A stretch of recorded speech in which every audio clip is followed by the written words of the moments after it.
All right, let's get into the word today and straight to it, all the way to the end of the Bible.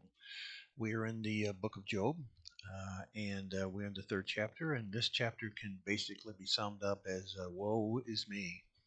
And today we use words when we get extremely depressed, such as "No one cares for me," "You never do anything," "You always do something right, do something wrong." It's the woe is me time, and this is a normal situation that happens to people as we go through in transition. So let's just read this and see what we can apply it to today. We ended yesterday in chapter 3, talking about the day of my birth perish. He was wished he was never born. How many people have said that? Verse 4. That day may turn it that day may it turn to darkness. May Elohim above not care about it.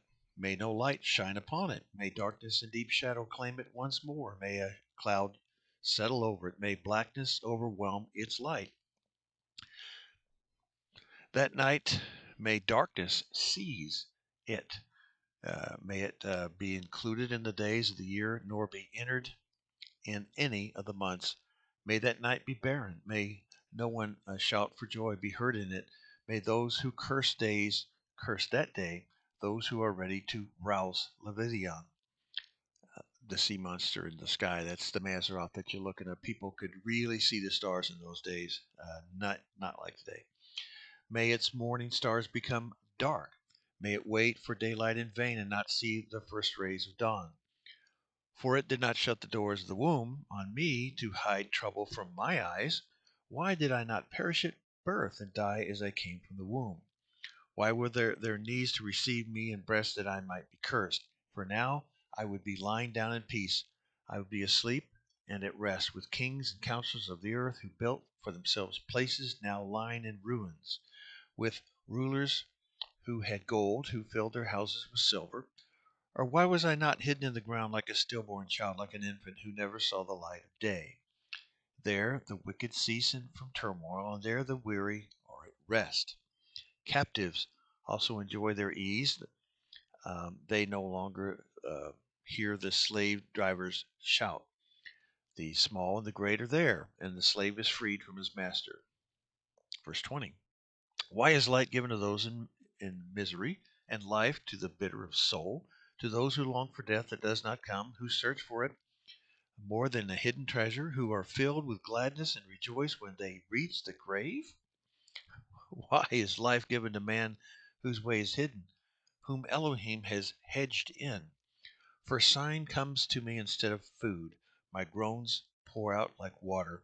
What I feared has come upon me. What I dreaded has happened to me. I have no peace, no quietness. I have no rest, but only turmoil.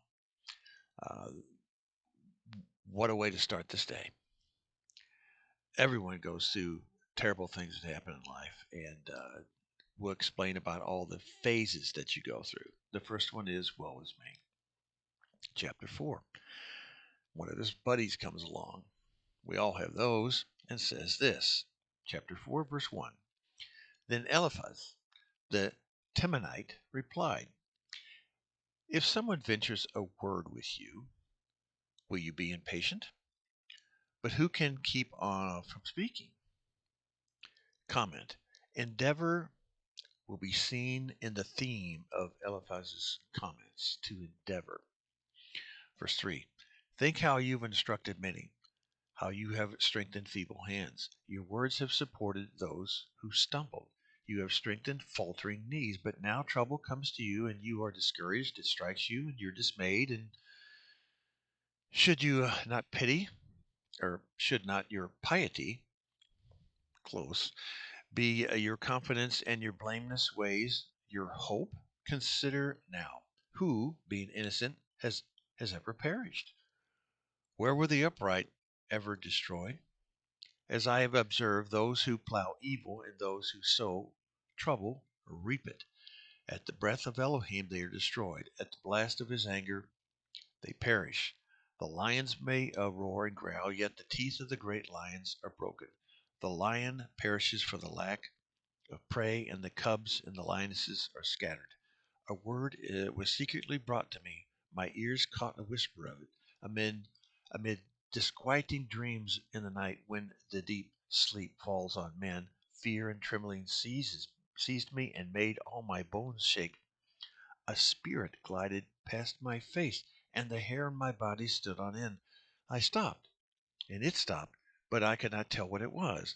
A form stood before my eyes, and I heard a hushed voice. Can a mortal be more righteous than Elohim?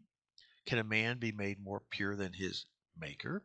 If Elohim places no trust in his servants, if he charges his messengers with error, how much more those who live in houses of clay, whose foundations are in the dust, who are crushed more readily than a moth? Between dawn and dusk they are broken into pieces, unnoticed they perish forever. Are not the cords of their tent pulled up, so that they die without wisdom? Chapter 5.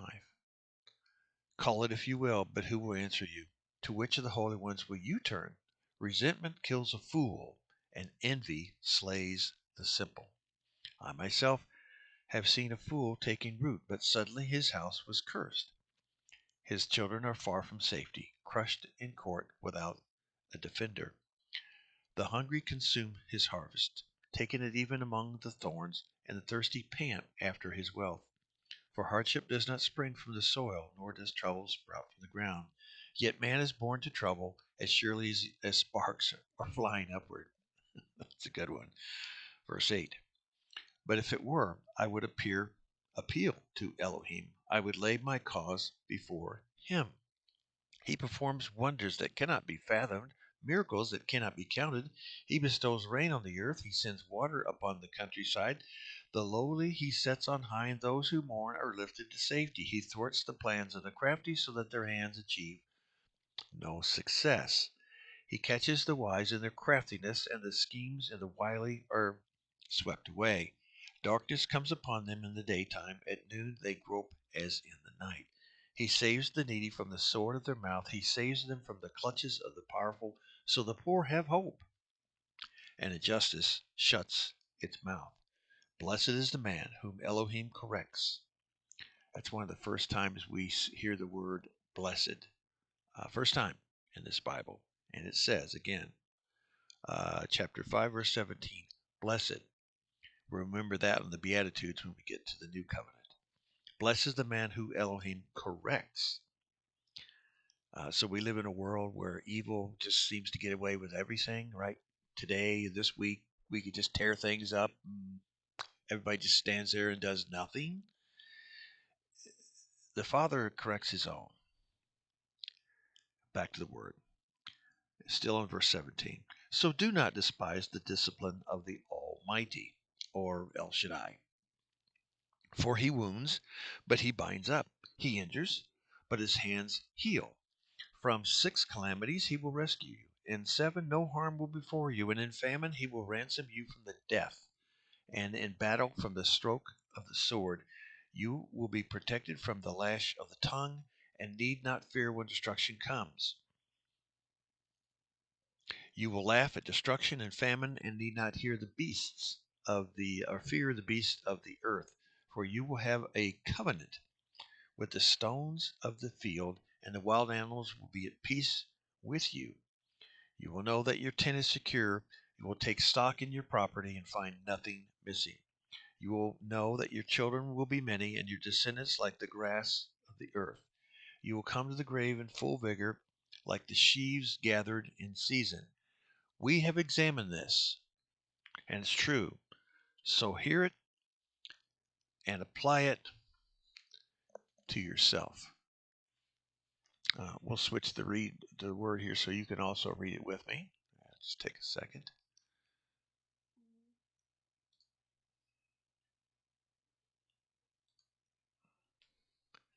And now we're up to chapter 6. Then Job replied, if only my anguish could be weighed and all my misery be placed on the scales, it would surely outweigh the sands. of the seas. No wonder my words have been impetuous. The arrows of the Almighty are in me. My spirit drinks in their poison. Elohim's terrors are marshaled against me. Does a wild donkey bray when it has grass, or an ox bellow when it has fodder? Is tasteless food eaten without salt, or is there flavor in the white of an egg? If I refuse to touch it, such food makes me ill. Oh, that I might have my request that Elohim would grant that I hope for, that Elohim would be willing to crush me to let loose his hand and cut me off, that I would still have this consolation, my joy in unrelenting pain, that I might had not denied the words of the Kadosh One, the Holy One. What strength do I have? What should I still hope? What prospects that I should be patient? Do I have the strength of stone? Is my flesh bronze? Do I have any power to help myself now that success has been driven from me? And despairing, man should have the devotion of his hands, even though he forsakes the fear of the Almighty. But my brothers are as undependable as intermittent streams, as the streams that overflow when darkened by thawing ice and swollen with melting snow, but that cease to flow in dry season, and in the heat vanish from their channels. Caravans turn aside from their routes. They go up into the wasteland. They perish. The caravans of Tema look for water, for traveling merchants of Sheba look in hope. They are distressed because they had been confident. They arrived there only to be disappointed. Now you too have proved to be of no help. You see nothing dreadful and are afraid. Have I ever said, give something on my behalf?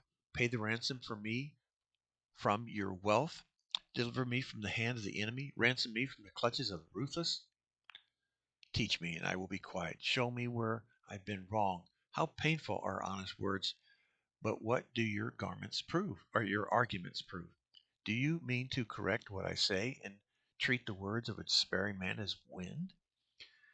You would even cast lots for the fatherless and the barter uh, away your friend. But now be so kind as to look at me. Would I lie to your face? Relent. Do not be unjust. Reconsider, for my integrity is at stake. Is there any wickedness on my lips? Can my mouth not discern malice?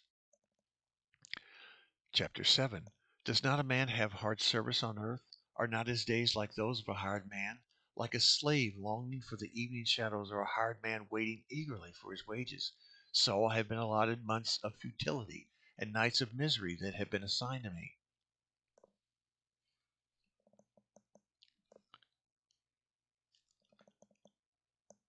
When I lie down, I think, how long before I get up? The night drags on, and I toss till dawn. My body is clothed with worms and scabs. My skin is broken and festering.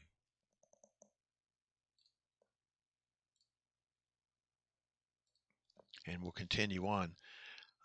Verse 6. My days are swifter than a weaver's shuttle, and they come to an end without hope. Remember, O Elohim, that my life is but a breath. My eyes will never see happiness again. The eye that sees me will no longer see me no longer. You will look for me, but I will be no more. As the cloud vanishes and is gone, so he hopes to go down to the grave, does not return. He will never come to his house again. His place will know him no more. Therefore, I will not sleep silent. I will speak out in my anguish of my spirit. I will complain in the bitterness of my soul. Am I am I the sea, or the monster of the deep, that you put me under guard? When I think my bed will comfort me, and my couch will ease my complaint, even then you will frighten me with dreams, and terrify me with visions, so that I prefer strangling and death rather than this body of mine. I despise my life. I would not live forever. Let me alone. My days have no meaning. Comment. Praise Yah that he did not allow Adam and Eve to eat from the tree of life. That would have been living forever in sin. Adam and Eve would have certainly understood this verse, with sin and eternal life living within their bodies. And that would be horrible for anyone. Wow. What is man that you make so much of him, that you give him so much attention, that you examine him every morning and test him every moment? Will you never look away from me, nor let him alone even for an instant? If I have sinned, What have I done to you, O watcher of men? Why have you made me your target? Have I become a burden to you? Why do you not pardon my offenses and forgive my sins? For I will soon lie down in the dust. You will search for me, but I will be no more. We'll stop there. See you next time.